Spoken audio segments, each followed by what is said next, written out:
I love the sound the feathers make. It's like silk. It's like women walking, you know what I'm saying? I just love that sound.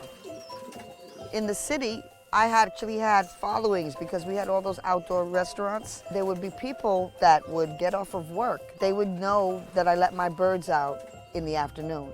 And by 5 o'clock, people would come just to sit and eat and watch the birds. Yeah, they call me Pigeon Lady. I'm Pigeon Lady. I had a burnt out penthouse, and they were living in a bedroom. My name is Elaine Marie Pater Salahuddin. Yeah, I know it's long. Try spelling that in first grade. I was born in the Lower East Side.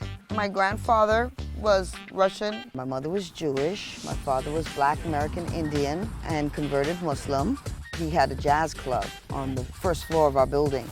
It was the musician's spot. Tommy Turrentine, C Sharp, Jimmy Vaz, and a lot of people. My father knew everybody. He played alto sax, and he sang, or he thought he could sing. Why did I get birds? Oh, I had a boyfriend who liked birds, and he wanted to start with 2. I was like, oh, birds, you know, not that I thought they were icky, I just didn't really know about them. But the more I learned, the more I liked. I had a huge stock, because by that time I had 500. We're multiplying rapidly. Sometimes pigeons want to see what's going on with the other people. They're eating better than me, and let me go check them out. So birds from the other 2 stocks that are flying will join mine. Part of the unwritten rule of this sport, if you want your bird back, you have to come to me and I'll sell you your bird back for $3 to $5. We got 2 little baby dinosaurs. Little baby dinosaurs, little baby dinosaurs. See all the new feathers coming in? Look at design, how pretty that is. I moved from each village because my father died. My stepmother sold the building. I had to sell those pigeons. I cried. Come on. I cried. I was heartbroken. I was heartbroken. I was very upset. Then I didn't deal with any birds for like 3-4 years. When I moved to Brooklyn, I saw there was a coop on top of a garage. And I kept going over there trying to meet the guy, meet the guy, meet the guy. I finally met the guy. So I asked him, you know, did he mind if I come and hang out, check the birds, or clean your coop? I'd like to do that. He was like, yeah, great, I'd love that. So I started going to the coop. I was there maybe 2 weeks, and then he showed up and told me he can't keep the coop anymore. He had to go quickly. So I started taking care of the birds. And then the SWAT team came and took me down with helicopters.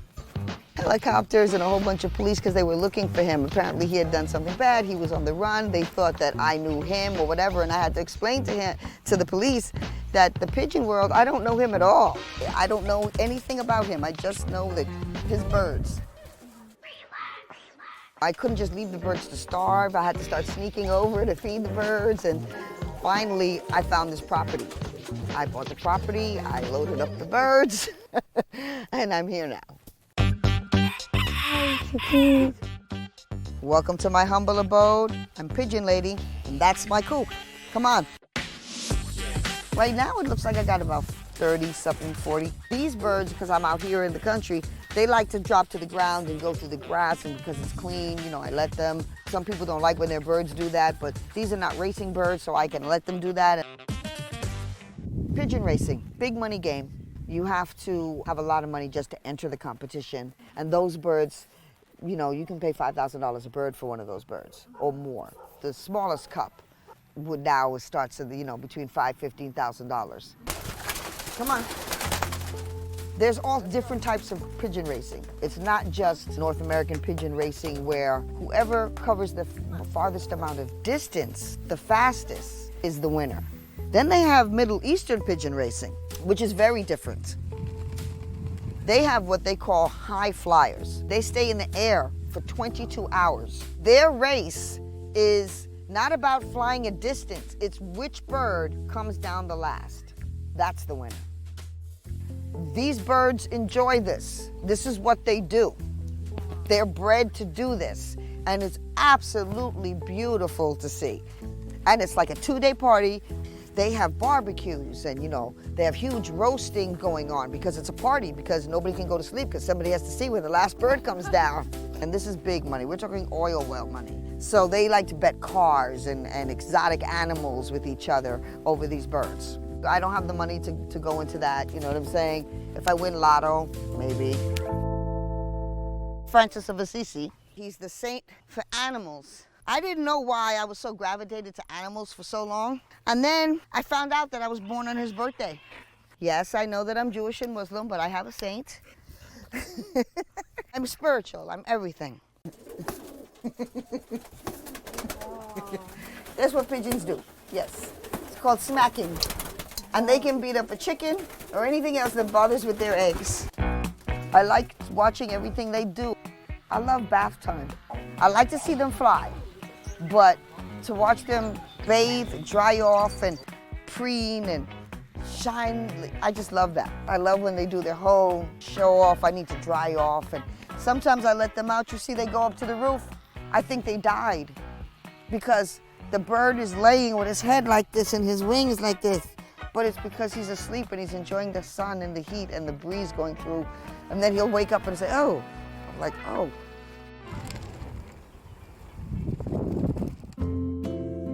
Birds love sunrise and they love sunset. It's like their big show. They wait for that. If you look up, everybody's kind of just standing there, kind of looking at the sun, waiting for it to go down. And then as soon as it starts peeking below the trees and stuff, that's when they go home and they're like, okay, show's over.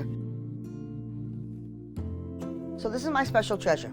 This is my original dolly. So this one is called Venus in Furs. And that was done by Gilbert Baker, the guy who invented the gay flag. I was used to the gritty village. I was used to artsy-fartsy village with you know, Basquiat and Keith Haring and that kind of stuff, you know what I'm saying? Not what it is now, Disney World. It's a difficult feeling, you know.